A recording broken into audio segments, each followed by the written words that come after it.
Ginisang tahong na may pechay. Winner ang ginisa kapag ganitong nag-uulan. Flavorful na, nutritious pa. Sarap sa feeling nung madadampyan ng mainit na sabaw ang malamig na sikmura sa umaga.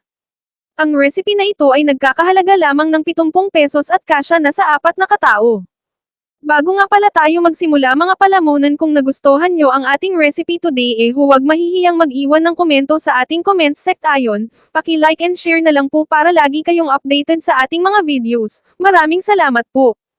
Mga dapat ihanda: 3 tablespoons cooking oil, 1 onion, chopped, 3 cloves bawang, minced, 5 pieces thumb-sized ginger, julienned, kalahati kilo tahong, mussels, dahin ng pechay, bell pepper, optional, sliced and seeds removed, patis or salt and pepper, to taste, 2 tablespoons calamansi juice, optional.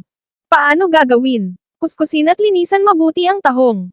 Ayaw natin sa maruming tahong, sinong may gusto di ba itabi pagkatapos? Painitin ang mantika at ilagay ang sibuyas, bawang and luya. Ilagay ang tahong, lagyan ng asin at paminta, lagyan ng 2 tasa na tubig. Takpan at pakuluin. Pag kumukulo na, tiyaking lumabas na ang anghang ng luya at luto na ang tahong, add pechay or dahon ng sili at malunggay. Huwag na takpan para di ma-overcook ang gulay at ma-maintain ang kulay. Pakuluin for about 2 hanggang 3 minutes. At timplahan na sa panlasa gamit ang patis or salt at brown sugar. Serve and enjoy it hot. Tandaan, kapag ang nilutong tahong o kahit halaan pa yan ay hindi mamoka, itapon mo na lang kasi ibig sabihin patay na siya bago pa niluto, itabi mo na lang kasi baka makasama pa. Tandaan, ang tahong na ayaw mamoka ay ayaw magpakain.